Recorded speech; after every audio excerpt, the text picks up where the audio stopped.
She texted, "Don't be mad, but I used your card to book a weekend trip with my ex. We just needed closure." I replied, "Closure's important." That night, I called the bank, marked the charges as unauthorized, and canceled the card. When the hotel called her the next morning asking for a new payment method, her ex's face said everything.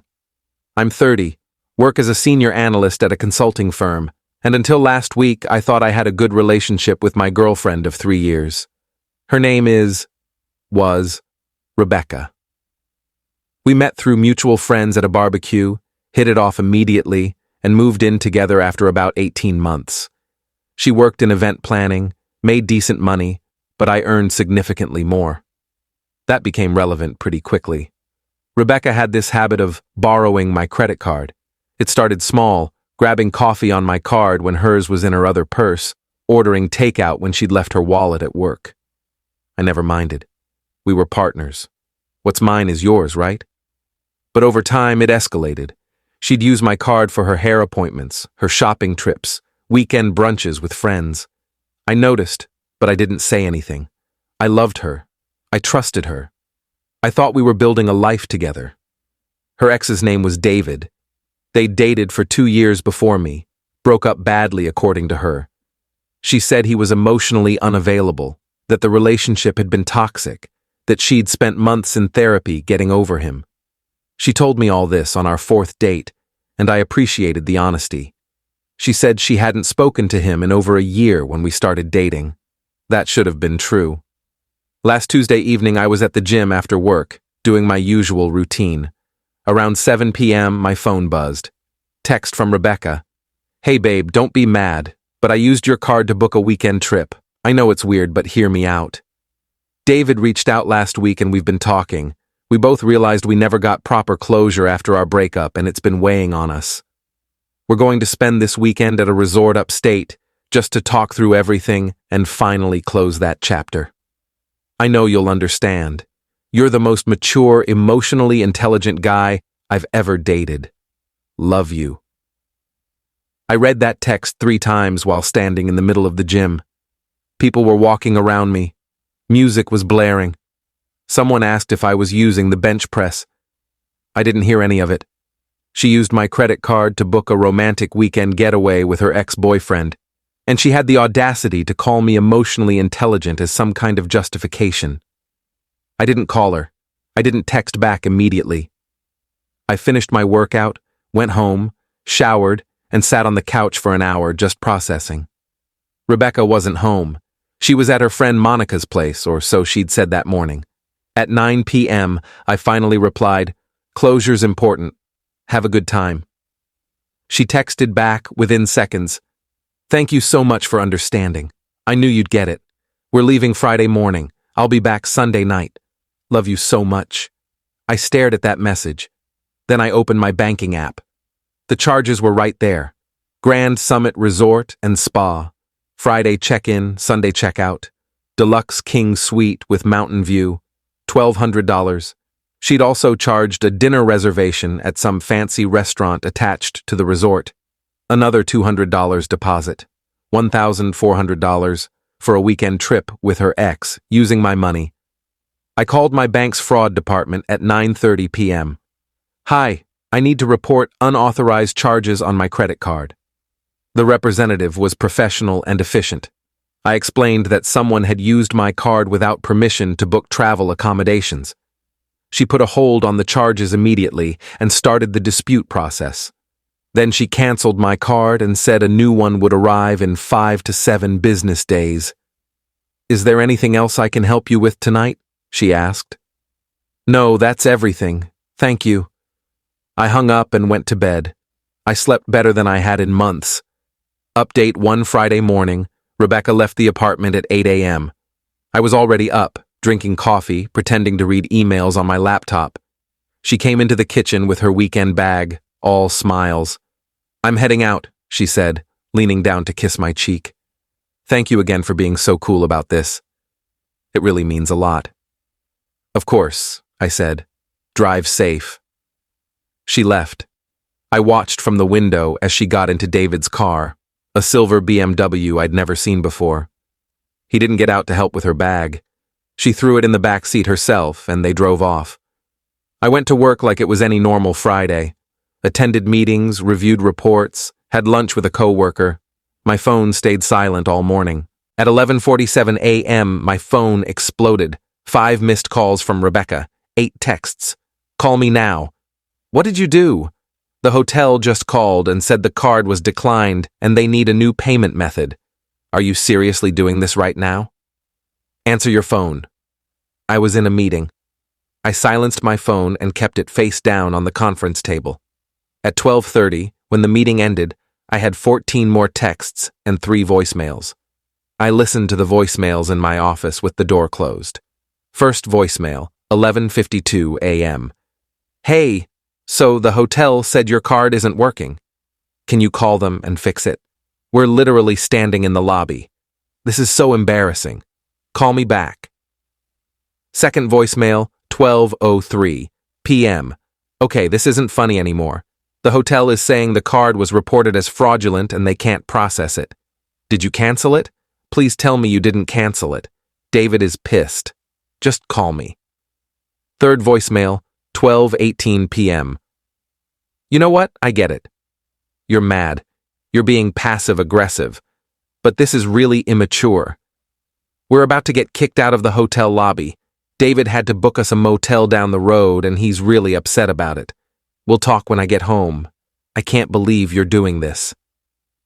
I deleted all 3 voicemails. Then I texted her back. Card was compromised. Bank canceled it. Sorry for the inconvenience. She called immediately. I didn't answer. She texted, Compromised? Are you kidding me right now? You did this on purpose. Me. I reported unauthorized charges. That's what you're supposed to do. Her. Unauthorized? I'm your girlfriend. You told me I could use your card whenever I needed. Me. For groceries and emergencies, not for romantic getaways with your ex. Her. This isn't romantic. We're getting closure. Me. At a couple's resort with a king suite and candlelit dinners? That's a weird kind of closure, Rebecca. She didn't respond for 20 minutes. Then, you're being really controlling right now. I'm allowed to have closure with my ex if I need it. David and I are just friends. Me. Then David can pay for the hotel. Her. He already had to pay for the motel. This is humiliating. Everyone in the lobby was staring at us. Me. Sounds like a good bonding experience for you two. She stopped texting after that. I assumed they'd checked into whatever motel David had found and were proceeding with their closure weekend. I didn't hear from her again until Sunday evening. Update 2. Rebecca came home Sunday night around 9 p.m. I was on the couch watching a documentary about ocean life. She walked in, dropped her bag by the door, and stood there staring at me. We need to talk, she said. Okay, I said, not looking away from the TV. Can you turn that off? I muted it. Then I looked at her. She looked exhausted. Her hair was messy, her makeup smudged, and she was wearing the same outfit she'd left in on Friday. That was the worst weekend of my life, she said. The motel David found was disgusting. There were stains on the carpet. The shower barely worked. We couldn't even go to the restaurant because the reservation was tied to the hotel booking. We ended up eating at a diner both nights. David was furious the entire time. He said I should have made sure the payment would go through before we left. We barely talked about our relationship because he was so mad. Sounds rough, I said. That's all you have to say. What do you want me to say? An apology would be nice, she shouted. You humiliated me in front of David. You made me look like an idiot. I humiliated you, I said calmly. Rebecca, you used my credit card to book a romantic weekend with your ex-boyfriend. Without asking. You just informed me you were doing it and expected me to smile and wave goodbye. And now you're mad because there were consequences? It wasn't romantic, she insisted. How many times do I have to tell you that? Then why did you book a couple's resort? Why a king suite? Why not separate rooms at a Holiday Inn? She didn't have an answer for that. You know what the worst part is? I continued. You didn't even ask. You just took my card, made all these plans, and then told me about it like I didn't have a choice, like I'm just an ATM. You can pull money from whenever you want. That's not fair, she said, her voice breaking. I've never thought of you that way. Really? When's the last time you paid for anything? Rent? Groceries? Dinner? When's the last time you took me out and treated me to something nice? She opened her mouth, closed it, tried again. I make less money than you. You know that. I'm not talking about splitting things 50-50. I'm talking about effort, about thoughtfulness, about not using my money to fund a weekend with your ex. She started crying, real tears streaming down her face. I thought you loved me. I thought you'd understand. I do love you, I said. Or I did. But I don't think you love me. I think you love what I provide. The apartment, the dinners, the financial security, but me? I don't think you've ever really seen me as a partner, just a resource. That's not true, she sobbed. Then prove it, I said. Move out. Get your own place. Pay your own bills. And if after 6 months you still want to be with me, actually be with me, not just benefit from me, we can talk. But right now, I need you gone. She stared at me, mascara running down her cheeks. You're breaking up with me? I'm giving us space to figure out what this relationship actually is. If it's even a relationship at all. She grabbed her bag and left. Didn't say another word, just walked out and slammed the door behind her. I sat there for a long time after she left, staring at the muted TV. A school of fish swam across the screen in perfect synchronization. I unmuted it and kept watching. Update 3. It's been 3 weeks. Rebecca moved in with Monica temporarily, according to a text she sent me 5 days after the breakup. She asked if we could meet up to talk things through. I declined. She's texted me a few more times since then. Apologies, justifications, promises to change. I haven't responded to most of them. The only one I replied to was when she asked if she could come by to pick up some things she'd left behind. I told her I'd boxed everything up and she could coordinate with the building manager to pick it up when I wasn't home. Through mutual friends I'm reconsidering now, I heard that Rebecca and David are not together. Apparently, the disastrous motel weekend killed whatever rekindled spark they thought they had.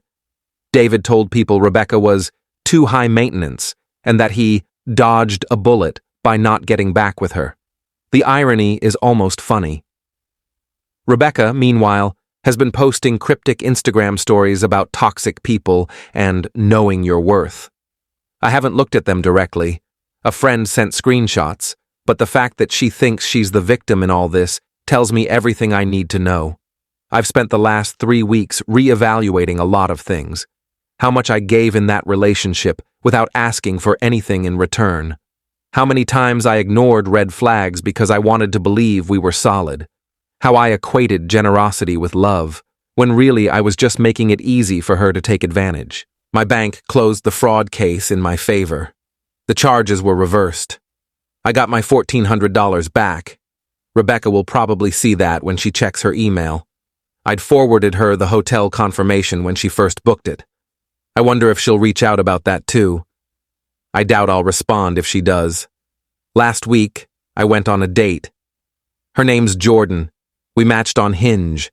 She's a physical therapist, runs her own practice, pays her own bills. On our first date, when I offered to pay for dinner, she said, "How about we split it? I like keeping things equal from the start." I could have hugged her right there. We're going out again this weekend, somewhere low-key. She suggested a taco place she loves and insisted on getting the first round of drinks. It's refreshing. It's healthy. It's what I should have had all along. Final update. It's been 6 weeks since Rebecca left. I haven't heard from her in about 10 days, which feels like progress. The last text she sent was asking if I'd thought about giving us another chance. I finally responded, "No. I've moved on. I think you should too. She didn't reply to that. I ran into David last week at a coffee shop downtown. He was with some woman I didn't recognize. He saw me, looked uncomfortable, and quickly turned away. I don't think he ever knew the full story of what happened. I don't care enough to tell him. Monica, Rebecca's friend, texted me a few days ago. She apologized for enabling Rebecca's behavior and admitted she'd thought the whole closure trip was insane from the beginning. She said Rebecca's been struggling financially since moving out. Turns out I was covering way more of her expenses than I'd even realized, and that she's had to pick up extra freelance work just to afford rent. Monica said she hopes Rebecca learns from this. I told her I appreciated the message, but that I needed distance from that entire situation. She understood. Jordan and I are still seeing each other. It's been about a month now, and it's the healthiest relationship I've ever been in. We communicate. We split expenses. We respect each other's boundaries. Last week, she asked if I wanted to meet her parents next month when they visit from out of town. I said yes. That's what a real relationship looks like.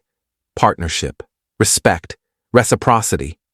I've learned a lot from this mess. I've learned that generosity without boundaries isn't love, it's enabling. I've learned that trust isn't the same as blind faith. I've learned that sometimes the kindest thing you can do for yourself is walk away from someone who doesn't value you. Rebecca taught me what I don't want. Jordan is teaching me what I do. And that $1,400 I got refunded? I used it to book a weekend trip for Jordan and me next month. A real trip. With someone who actually wants to be with me, not just benefit from me. Closure, it turns out, doesn't require a romantic weekend at a resort. Sometimes it just requires a phone call to your bank and the self-respect to know when you're done. Edit. People keep asking if I feel bad about reporting the charges as fraud. I don't. She used my card without explicit permission for that specific purpose. That's the definition of unauthorized use. If she'd actually asked, not just informed me, maybe things would have gone differently. But she didn't. She assumed. And that assumption cost her a relationship. Edit 2. For everyone saying I should have just talked to her first instead of canceling the card, I did talk to her. By text. She told me she was going on a trip with her ex using my money and expected me to be fine with it. That was the conversation. The card cancellation was my response. Sometimes actions speak louder than words.